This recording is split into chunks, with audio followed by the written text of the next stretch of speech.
is that a Navy guy, quote unquote Navy veteran, who is supposedly was in Iraq and Afghanistan, of all places, went up and spoke and talked out of his ass. And I was, as soon as I heard him speaking, I'm like, I'm trying to get him to speak because I'm like, totally call him out for stolen valor because the guy was an idiot. I mean, I've never met a Navy guy that was actually on the ground, boots on the ground in Iraq, that wasn't EOD. So I don't know how he would. Maybe he ran across the ground in a submarine or a Maybe battleship. some I don't TV know. there. It was kind of weird. Yeah, And I he was might going to have been call a him out on it. CB if he's legit. Could have been a CB. Okay, you're right on that. I did see CBs when I was over in Afghanistan, and they were doing construction and stuff. But still, Depends on the year, I man. never ever Those saw TVs outside went of the off wire back in the actually day. doing combat operations.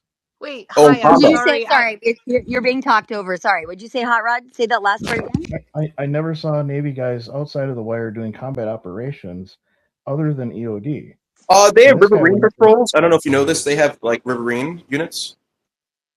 Yeah, Marines, No, but I riverine, never seen them riverine. So they Navy. have a maritime river component that's quite large. Actually, it's really unknown. Okay, It's quite a lot of okay, boats. maybe.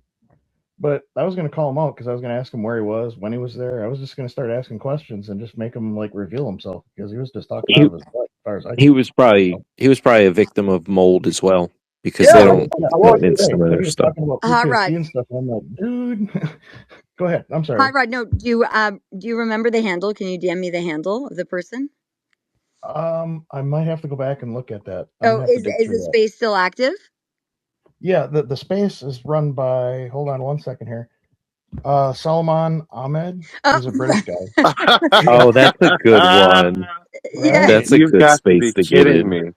But what's really wild is there was a gal in there. She's claiming to be a quote unquote Republican, and she's talking about having 16 accounts and all this other stuff. And she too was talking like she was trying to claim she was like a Republican, but I'm like, there is no freaking way because I think he I got came from the this guy West has not too Pakistani long bots who ago. show up on his space pretending to be Americans all the time because otherwise there'd be no one who would go to his space who would agree with him. Yeah, and it was just a big. I'm sorry to say this, but it was just a big circle jerk of like left talk. I was like, "Are you serious? You guys believe this bullshit? Like, holy The cow! mold Come on!" spaces. I'm going to start Right, referring to them Paid, as the but the mold way it works spaces. for right, him, if right. he paid to host these spaces, if he doesn't show content, he will, the people will be like, well, what's going on with your space? And we're not going to pay you anymore. So these people are all pretending to be other people, and they're brown. They're Yeah. brown. The crazy part was is he brought me up to speak, but then somehow muted me so I couldn't speak. But then was cracking jokes about me. I couldn't respond, and then he kicks me back out. I'm like, really? You wouldn't even let He's me a speak one Pakistani word? man. I mean, like, this is, you never heard of Sami Hamid? He's in the Sami Hamid gang. Never heard of that one, but okay. He got deported from the U.S. 2 months ago. He's a Pakistani British person who runs a news organization and a YouTube channel. It's really popular, and Suleiman is connected with that guy because they're basically paid by Qatar. And Sami Hamid does like his thing, and then Suleiman does a Twitter space. Sometimes Sami Hamid comes to the Twitter space, but the people who show up on the Twitter space, they're just if you pay a Pakistani person who pretends to have an American accent $400 to $500 a month, and I've met a lot of Pakistanis with very good American accents who never lived in the U.S., they'll show Okay. up So Hot every Rod. morning. Okay. So I found the guy. He's okay. So he blocks me already, which is very telling. Any guy that blocks a female and they've never interacted with them is bizarre, but that's a whole other Right. conversation. So I screenshotted it. So let me just see. He's okay. So he's Andrew Sheets, like SHE. Okay. So Andrew the Travel. So he says retired naval officer, blogger, the third heaven traveler. That's the one. Yes. Yeah. Yeah. Yeah. Yeah. Interesting. I was going to completely blow his shit. Yeah. Do you Because it's like, recall what I've the been there. account was Like, that was just, pretending to be Republican? I it was a gal. It was a lady. I'm Um, looking. I'm looking for Well, her. but I'm looking at my screen and I'm like, oh boy, if Carolina. it's just to like, give you an idea of like my experience, okay, in Iraq, we had Which 144 gun trucks in my battalion. Our battalion logged 1.4 million miles in Iraq. There's not too many places I haven't seen or my unit hasn't seen. You know what I'm saying? And we lost 3 guys to EFPs. They were just the bronze disc with an explosive charge behind them, all supplied by Iran. And when one of those people in that room said that, what did Iran ever do to us? We shouldn't be bombing them. I'm like, motherfuckers. I mean, I almost lost my shit. You know what I mean? Seriously, what did they do to us? They killed a I bunch of agree my with those friends. guys, though. You know? Sorry, Carolina, what's up? Go. Oh, no, nothing. I just don't know what kind of evidence you want. I mean, you literally saw me put an entire team of a couple hundred people to salvage his reputation when Milo did a whole takedown. And I specifically asked Andrea to lead that warfare against, the whole thing that they did to try to take down James Lindsay. And that's not enough. Like, I don't know what else. You saw me do all that work. I don't know what else I can prove to James Lindsay. I don't know, whatever you have from before even No, you I met don't want me. to send him nothing. He can just Okay. nothing. Well, I can't help you then. I don't need help. Oh, He needs the help, and I Stealth. gave it to him. And I didn't even get a thank Ooh. you. Stealth, I'm going to send you something from Rapid Response. I don't know if you read it yet, but you should read it. I think it would be interesting. let me see here. I think you were mentioning it earlier, but it's Donald Trump's statement. I was just cracking up when I was reading it. United States munition stockpiles have, at the medium and upper medium grade, never been higher or better. As was stated to me today, we have a virtually unlimited supply of these weapons. Wars can be fought forever and very successfully using just these supplies, which are better than any other country's finest arms. At the highest end, we have a good supply, but are not where we want to be. Much additional high-grade weaponry is stored for us in outlying countries. Sleepy Joe Biden spent all of his time and our country's money giving everything to P.T. Barnum Zelensky. Did he write this? Is this the one you Yes, got? that's why. Yes, that's why I'm cracking up. Giving everything to P.T. Barnum Zelensky of Ukraine, hundreds of billions of dollars worth. And while he gave so much of the super high end away for free, he didn't bother to replace it. Fortunately, I rebuilt the military in my first term and continue to do so. The United States is stocked and ready to win big. Thank you for your attention to this matter, President Donald Trump. Why did he call him P.T. Barnum? The There's greatest a sucker showman. born every minute. That's P.T. Barnum's famous saying: "Is there's a sucker born every minute," and he thinks that Zelensky played Biden for a sucker. Oh my God. Did you guys hear his speech earlier with this when he was doing the medals, and then he started going on a rant, like serious, and then he starts talking about the ballroom? Did anyone see that today? No, I Oh didn't. my god, dude. It's so bad. Okay, that's funny. I'll Hey, try to Stealth, what find was that Yeah, connection between Blumenthal and was it Halali? halal. Yeah, I tweeted out. Let me grab it. There's a relation, like a family relation, or no? No. Joe Kent's wife works with Blumenthal, right? But Okay, that's what it was. Halali was is the guy involved with ACP, American Communist Party. Yeah. yeah, but also with the Syrian girl, and then obviously with Dugan and with some social media influencers and space hosts. But he's the one who signed like papers as if he's signing up to the Iranian military while he was sitting in Russia, and he was encouraging others to go and fight for the IRGC. Yeah, that whole space. So I was working on one of those spaces, and they were, I think it was Syrian girl space, and some guy from the Iranian National Guard claimed he came on and said, "We're all Hitler now." That was the first go around. So that was kind of Yeah. interesting.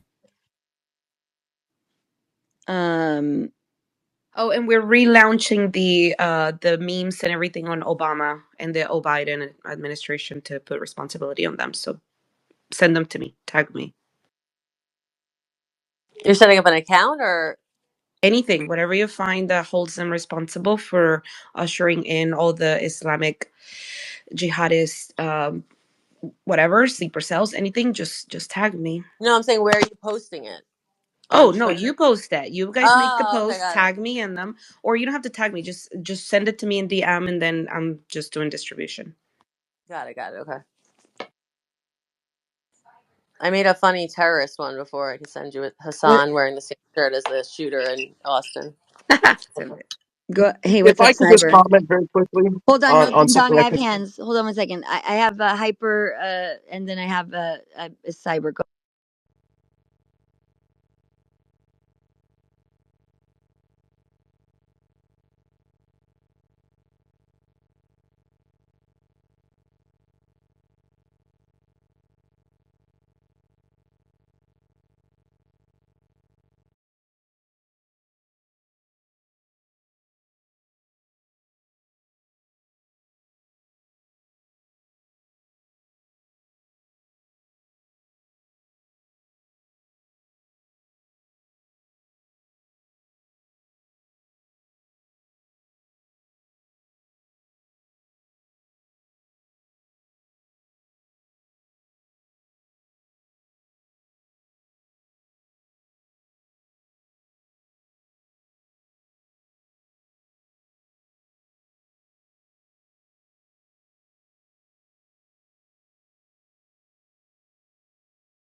see, Uh, yeah, yeah, I was just wondering, how do you define win? What is the definition of winning? regime change. Pahlavi comes to power, Okay, so and you think Pahlavi will come to power and this is 100%, the way it will. Okay. 100%. Well, time will tell. I totally disagree. Yeah, I know. You also yesterday said that you are for peace in the Middle East, but you support the policies of the Islamic regime towards Israel. That makes really much sense.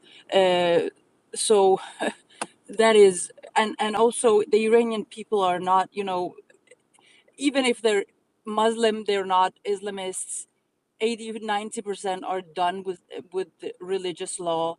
So I don't know what kind of religion you're talking about when it comes to Iranians and Shia Muslims. Even though if they pray 3 times a day as Shias do, they still hate Khamenei. Most of them, maybe five. Jella, you know what I noticed during the Yeah. protests? I noticed that people tried to make the claim that, oh, no, this is a battle between secular and Muslims.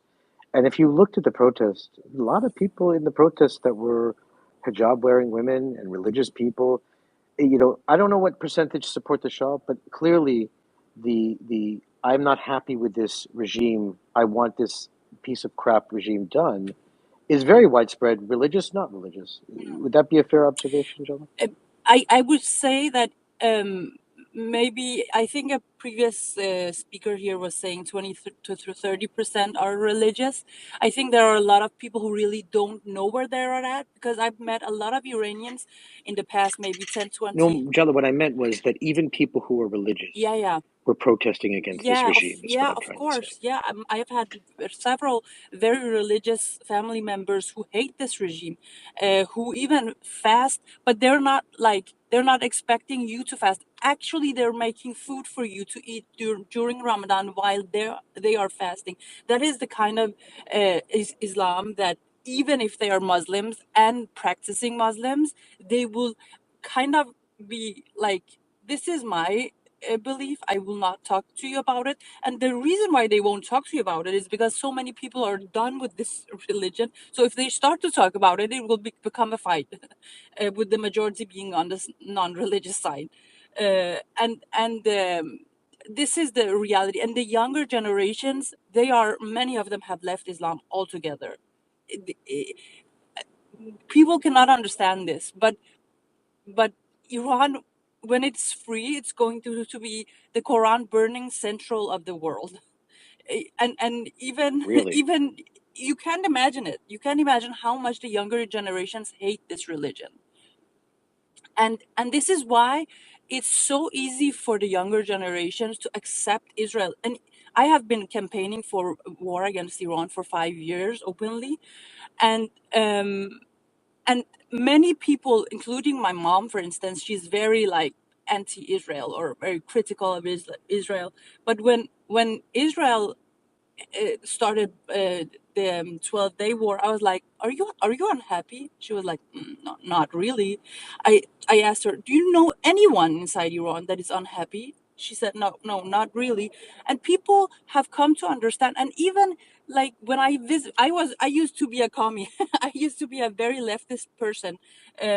Even was a member of the municipality of Copenhagen on behalf of, I was a representative of the most leftist party in Denmark, ironically called the Red Green Alliance. And at that time I visited Iran, I didn't have any problems because I was a lefty. I could go to Iran. I went to Iran. Of course, I was always against the Iranian regime, but they didn't know. So I went to Iran, and I think I was there in 2006 when the Hezbollah war started, and I was like almost sitting in front of the TV crying for not Hezbollah, but for people dying. And my cousin, who was actually a practicing Muslim, he was like, "Fuck Hezbollah! We hate Hezbollah. Hezbollah is trash. They use up all of our money. They are fucking terrorists." And I was like, "What?" And slowly but surely, I started opening my eyes, and this has happened to many Iranians. But unfortunately, not for the left. So I left that party, of course. Um, it's done. This regime is done.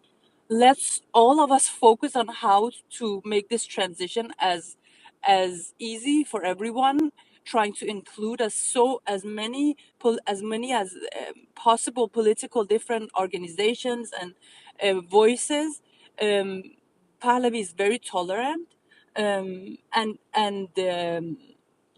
for people saying, oh, there are also very many very very intolerant people inside of that camp. Yes, but I'm sorry, we Iranians have not had democracy. We have not. We are not brought up. I mean, I've been living in Denmark for over 30 years. So I think more than 30. Yeah, I think so. So that's another. But So you even identify as Danish. I identify as both. I say whenever Iranians make me proud by I'm kidding. protesting, Sorry. I identify as both. But then when Danish people are doing stupid things, I'm Iranian, and when Iranians are doing stupid things, I'm Danish. But thank you for for the floor. Is the co-host back? Yeah, I'm here. I'm listening to you. So, I mean, yeah, of course, we have all these debates, and also, of course, the experience of people living in the diaspora and the exile is different from the people on the ground. But of course, everybody has family members on the ground, and I do think that there also is like a different, especially after the massacre against the protesters in Iran, that there's a huge shift in opinion on Iranians on what should happen. I mean, probably in the past they would not be very happy with a foreign country bombing Iran. They will probably say, oh yeah, like we are proud Iranians, we don't want to be attacked by a foreign country. But because the situation is so bad and the huge oppression by the Islamic Republic and so many protesters killed, that like I also know people with family members in Iran, and that basically they said like they were shocked, you know, they even were critical of Israel, for instance. But after what happened with the protesters being killed, there's such a huge change in narrative and ideas among people on that specific issue. Maybe you can comment on that also if you agree with that or not. I 100% agree with that. Even like many people who I work with among the Iranians abroad, even when I visited Munich with the Pahlavi conference in the summer, I was talking to people. A lot of people there didn't